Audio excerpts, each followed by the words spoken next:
To the Science and Health channel. We get started, be sure to click the subscribe button and turn on the little notification bell. Now you'll always be the first to see all the fun and interesting videos coming out daily on the bright side of life. In order for you to lose weight by swimming, you should consider the following points: warm-up, form, and technique. Regularity. Warm up. Before you start, you should warm up in the water. You can do this by swimming for 5 to 10 minutes with a changing swimming style. As a result, your muscles are better prepared for the athletic load. Form and technique. Whether it's backstroke or breaststroke, make sure you have the right form for every swim style.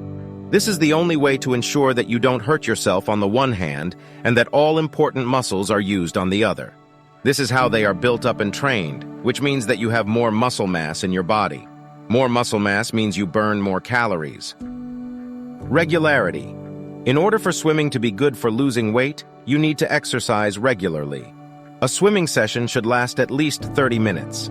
At moderate speed, your calorie consumption can be as high as 300 calories during this period. With 2 to 3 swim workouts per week, you are on the right track.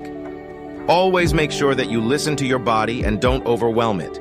Give it enough time to recover between workouts.